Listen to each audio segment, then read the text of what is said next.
Bienvenidos a un nuevo capítulo de La República en la Escuela, una serie de entrevistas sobre educación preparadas por la Gran Logia de Chile en el marco de la celebración de la promulgación de la Ley de Educación Primaria Obligatoria. Hoy estamos con una invitada muy especial, es integrante de la Comisión de Educación del Senado, por lo tanto tenemos mucho que hablar de educación con ella, y además es profesora. Bienvenida, senadora Proboste. Bueno, muchísimas gracias, Roxana, muchas gracias por la invitación. Senadora, usted integra la Comisión de Educación por esa, digamos, ese corazón de maestra. Yo integro la Comisión de Educación porque además estoy convencida que desde lo que nosotros podamos hacer en materia de transformación de nuestra sociedad es a partir de las bases sólidas que seamos capaces de construir en un sistema educativo distinto. Y hoy estamos en una coyuntura que es muy especial, estamos en una coyuntura tal vez excepcional. Estamos conmemorando el centenario de la ley obligatoria en nuestro país, pero también estamos viviendo un tiempo de mucha esperanza, protagonizado por el despertar social de octubre, seguido por toda la lucha que se ha venido dando de poder generar, a partir de un nuevo proceso constituyente, la gran definición que nos ha movido a tantos y tantas durante tantos años, que es ojalá como redefinir el tipo de sociedad en el que nosotros queremos vivir, y a partir de aquello establecer también con mucha claridad cuál es el tipo de educación que responde a ese modelo de sociedad.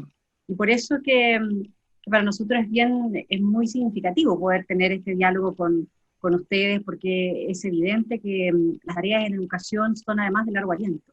Tiene que ver con lo que se hizo en un momento determinado de establecer la ley de instrucción primaria, ha tenido que ver también con la formación de profesores normalistas, ha tenido que ver con la formación de desarrollo inicial docente, tiene que ver con aspectos desde la más tierna infancia en aumentos de cobertura, pasando por todo el ciclo hasta la gratuidad en la educación superior. Entonces, entendemos el valor de la educación como una tarea consustancial a poder establecer un tipo de sociedad distinta. Y creo que en ese sentido lo que uno se juega también en el Parlamento, en las tareas que uno está desarrollando, y particularmente en la Comisión de Educación de la que formo parte, es entender a la educación como el camino de la persona humana para llegar a ser ciudadano.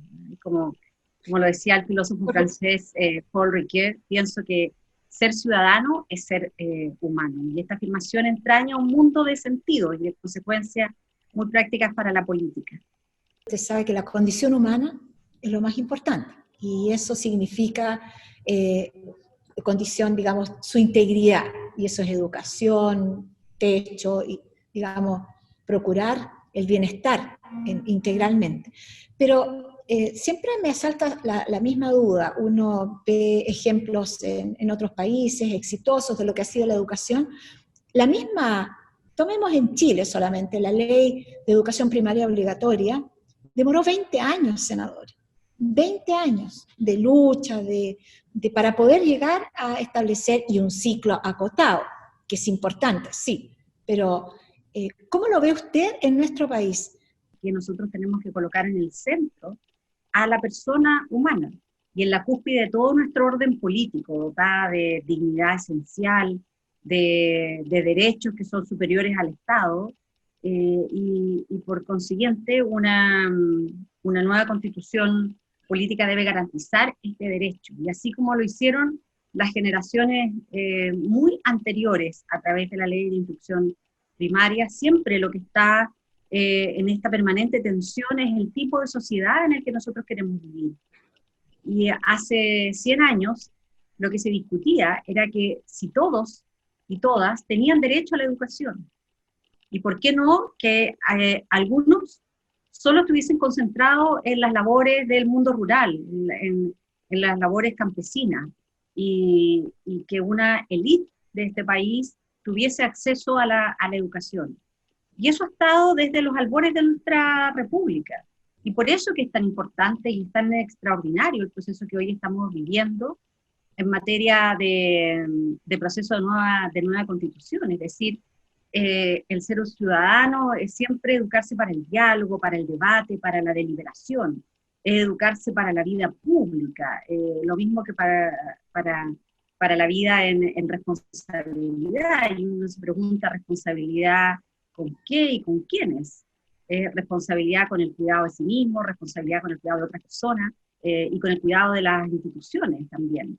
Y eso nos conlleva a mirar esta necesidad también por el otro, por el sentido de la justicia, así como la ética es el deseo de vida buena para y con los otros. La educación viene a ser el pleno despliegue de las capacidades de la persona humana, desde la cuna hasta el fin de sus días, en relación con los demás. Entonces, yo creo que ese debate que duró 20 años, en el fondo, lo que estaba ahí en la base de la tensión, era cuál era el tipo de sociedad en el que se quería vivir.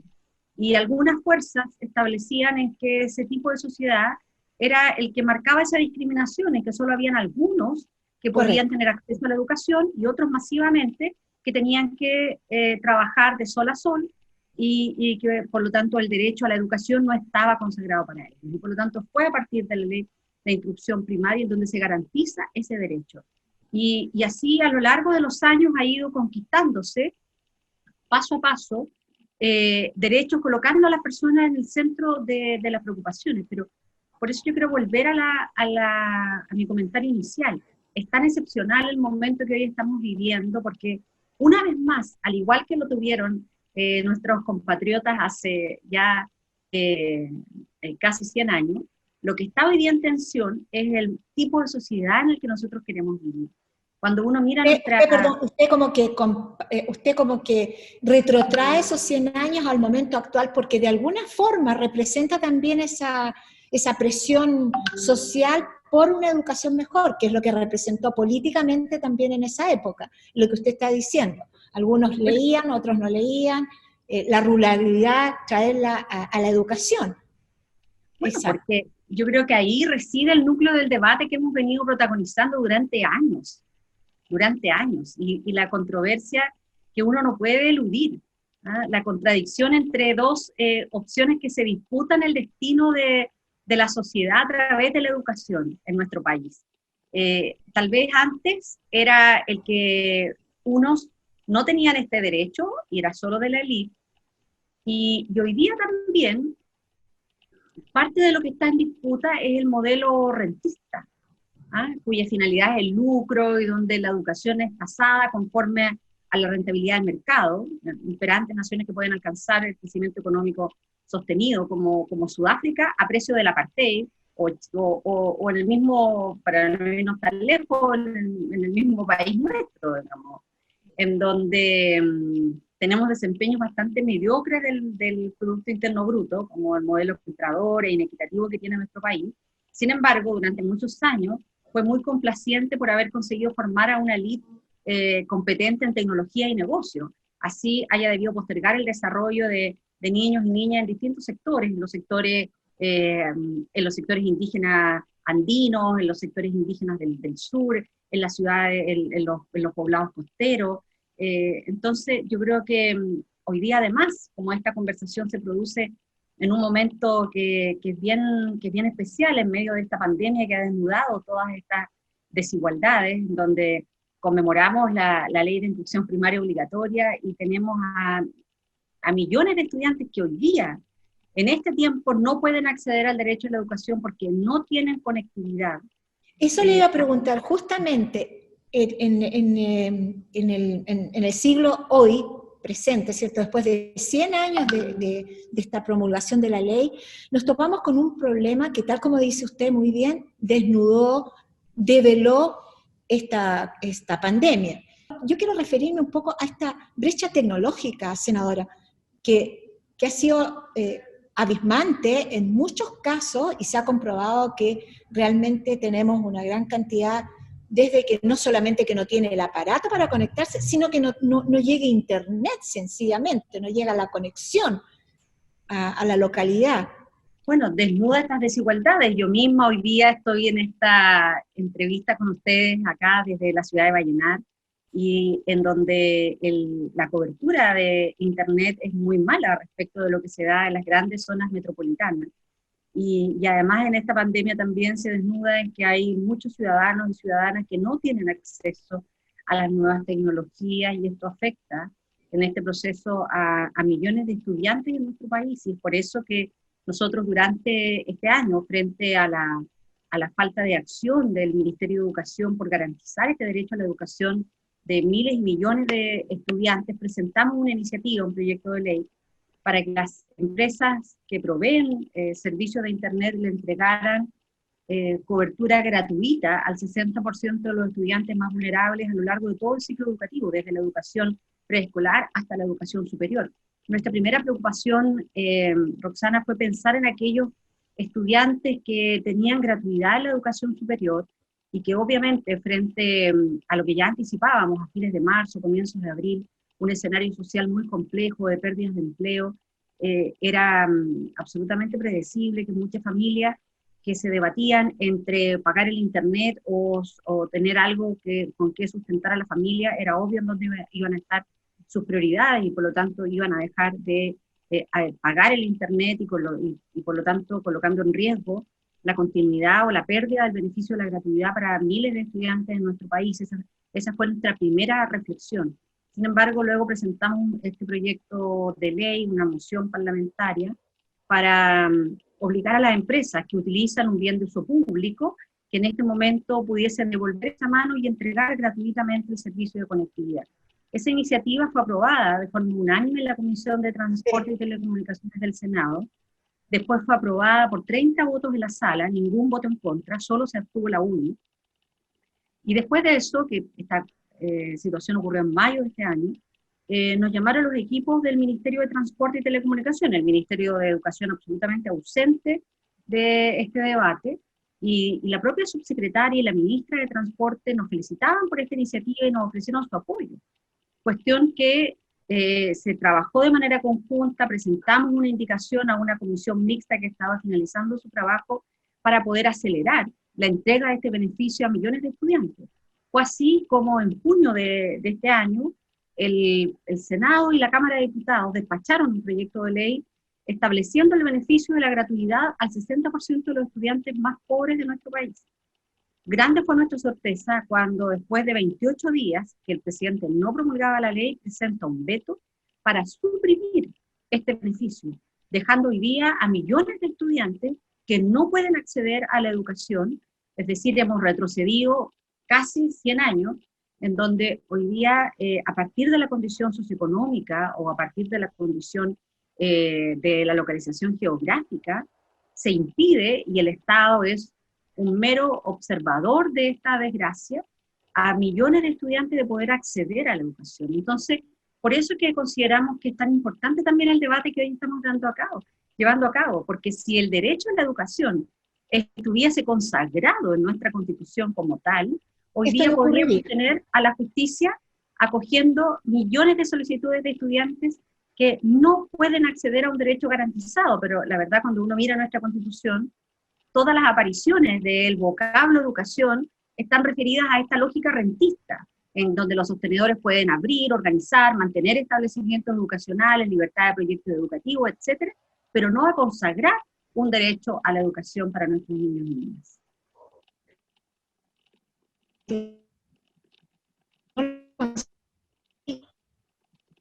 Como usted lo está expresando, o sea, la interpretación está abierta, o no hay interpretación, o no está considerado solamente, ¿cierto?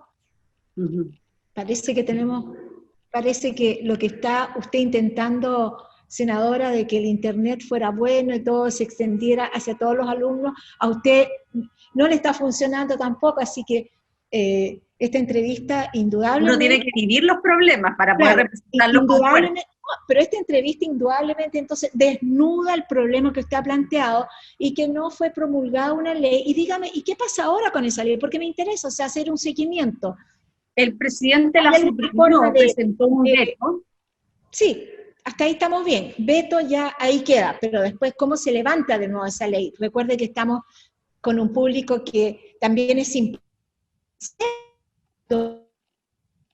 ¿Cómo se puede levantar? O definitivamente si eso ya no tiene ninguna solución. No, eso hoy día ya no tiene ninguna solución, más allá de la solución que ha propuesto el gobierno, que claramente no ha sido de la magnitud de lo que se planteaba por el Parlamento. Y lamentablemente hoy día tenemos a millones de estudiantes que no pueden acceder a la educación porque no tienen lo básico, que es poder acceder a la cobertura de Internet.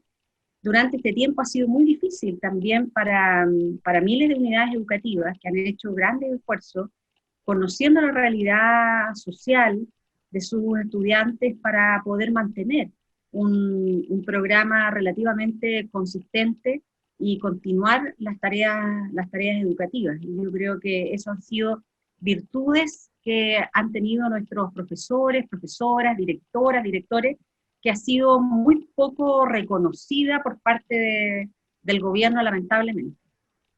Sí, eso todos los profesores y las directoras han hecho un trabajo realmente muy bueno, que en realidad es como que se renueva ese espíritu normalista, del cual usted hizo un video de saludo también en el Día de los Normalistas. Esa mística, ¿no, senadora?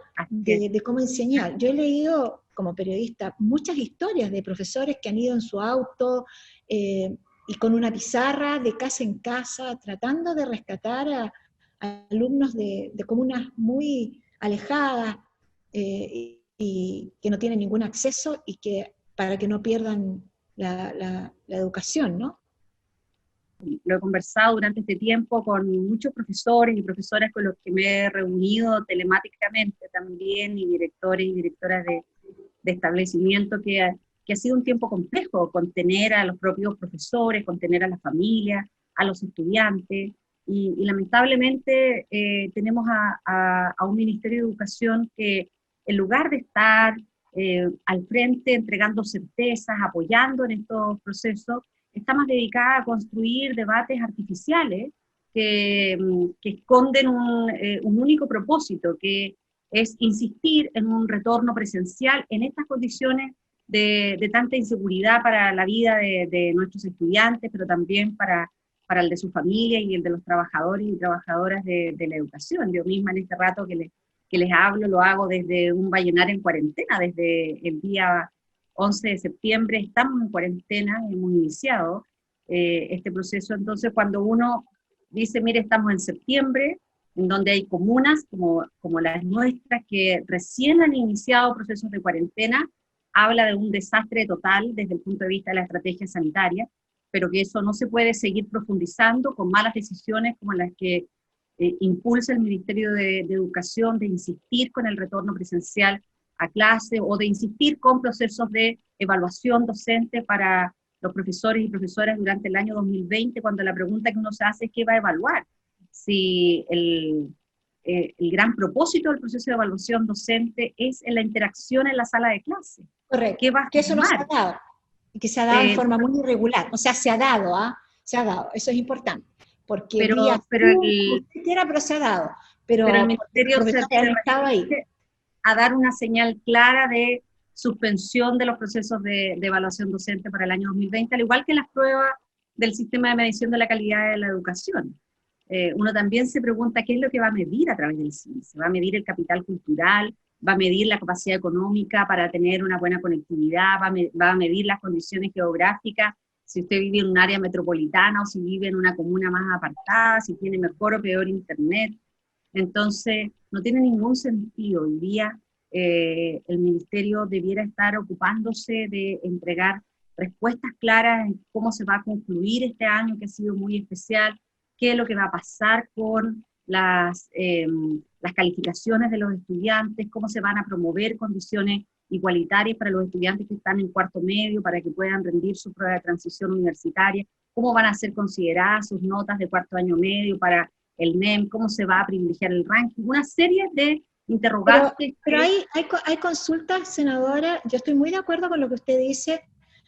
Yo creo que no es tan fácil decir nadie, porque va a haber una cantidad de población que va a decir yo quiero, porque también mis hijos necesitan interactuar, necesitan estar en el colegio. Entonces yo creo que es un tema, no sé si usted lo ve así, que también no es blanco y negro en esto, no es jugar al blanco y negro, no vuelve nadie o vuelven todos, o no sé. Mire, precisamente Roxana, a partir de lo que usted plantea, nosotros quisimos indagar un poco más respecto de qué es lo que pasaba con el tipo de familias que, a pesar de estar en una condición de salud tan compleja como la que es evidentemente la que nosotros nos encontramos, manifiesta su voluntad de que sus hijos vayan a clases. Entonces, yo creo que no es que sean malas familias que quieran que sus hijos se contagien y que tengan el riesgo de morir, y que hay que indagar qué es lo que pasa en esas familias. Y por eso que nosotros en nuestra región, yo participo activamente en la Mesa Social Autoconvocada, en donde participamos desde organizaciones sociales, alcaldes, colegios profesionales, muy diversos. Invitamos al Centro de Liderazgo Educativo de la Universidad Católica de Valparaíso y nos encontramos en pleno desarrollo de una encuesta precisamente para indagar esas condiciones.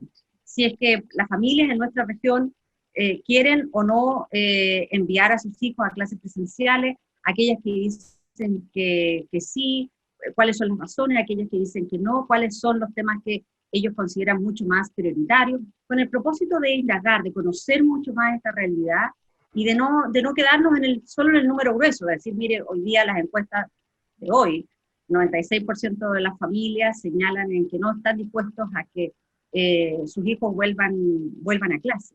Pero yo creo que junto con eso, lo que uno echa mucho de menos son espacios de diálogo, espacios de conversación mucho más territoriales, porque las condiciones de infraestructura de los establecimientos educacionales son distintos unos de otros. La composición de los equipos docentes, de asistentes de la educación, son muy distintos unos de otros. Entonces, por eso es que es muy difícil una decisión como esta cuando se toma desde la forma de la generalización, porque no se está reconociendo las cualidades específicas que tiene un establecimiento, una unidad educativa. Y por eso que yo digo, Roxana, que es complejo en que el gobierno se haya casi puesto como un desafío personal, desoyéndolo a todo el diálogo con los científicos, con las propias familias, respecto de que no es una buena idea el retorno presencial, y lo digo porque ahora han insistido en un proyecto, han presentado un proyecto de ley la semana recién pasada, ingresó por la Cámara, para establecer sistemas de flexibilización en el tema de subvenciones para aquellos que entran a clases presencialmente. Entonces, como una presión, nuevamente, ¿a través de qué? A través del dinero, porque claro, los sostenedores están hasta el cuello y le dicen, pero usted quiere más recursos, vuelva a clase, porque ahí vamos a tener para esos que vuelvan a clase una modalidad mucho más flexible, vamos a considerar la realidad de lo que ustedes tuvieron en marzo, abril del año 2019 y no lo que están haciendo ahora. Muchos sostenedores que tomaron el Ministerio de Educación la realidad de la cantidad de estudiantes que llegaron en marzo de este año, recordemos que las clases en los colegios se cerraron el 15 de marzo, sí, y el Ministerio, y claro, y ya venía además toda la información de lo que estaba pasando en los países europeos desde diciembre del año pasado. Obviamente muchas familias no enviaron a sus hijos los primeros días de clase, y ¿qué es lo que hace el Ministerio? Para ahorrarse recursos, dice, no, yo voy a tomar como muestra la asistencia del mes de marzo del año 2020, y en razón de aquello les sigo pagando la subvención el resto del año. Entonces hay muchos sostenedores, lo hablaba con el alcalde subrogante o suplente de Antofagasta la semana pasada, de la región aledaña, ¿sí? A la nuestra, de la situación compleja que está viviendo. Pero claro, el ministerio, en lugar de decir, bueno, vamos a flexibilizar, dice, no, lo hago solo para aquellos que vuelvan presencialmente. Así lo dice su proyecto de ley ingresado la semana recién pasada a la Cámara de Diputados. Entonces, la verdad, hay una poca disposición de reconocer en que están equivocados, en que es mejor dialogar con las sociedades científicas, con las organizaciones de padres, madres, de docentes, que es algo que ha estado muy ausente en este tiempo. Quisiéramos estar mucho más tiempo con usted, pero el tiempo se nos termina, y justamente es eso, es un espacio de diálogo para que los actores importantes como usted nos den alguna luz en qué está pasando con la educación o qué esperamos de ella a futuro. Yo le doy las gracias, senadora, por este contacto y también el que haya fallado Internet, para que es una realidad que estamos enfrentando todos, incluso usted, que no es un problema de que pague una cuenta más cara o más barata, sino que la conexión, esto que usted, su proyecto que no llegó a puerto, necesitamos una mucho mejor conectividad, sobre todo en el mundo que nos toca vivir, globalizado, y que como yo creo personalmente, todo tiene que ver con todo. Bueno, muchísimas gracias, Roxana. Uno tiene que vivir los problemas para entender de lo que se trata. Y acá en el norte sabemos que las dificultades de la conectividad son evidentes. Por eso que uno es muy firme en la defensa de la educación pública, de una mejor provisión de servicios y de también entender que estamos viviendo una situación muy especial. Hace poco me decían estudiantes universitarios a propósito de la mala conectividad, en que uno esperaría también que sus profesores fueran más comprensivos en entender que cuando un estudiante de interpretación se demora mucho más en interpretar es porque la conectividad no es lo que todos nosotros quisiéramos. Así que muchas gracias por esta posibilidad que tenemos de conversar y de compartir los problemas que hoy vive la educación en el fondo y en la coyuntura que hoy estamos viviendo. Muchas gracias, senadora. Muchas gracias a ustedes.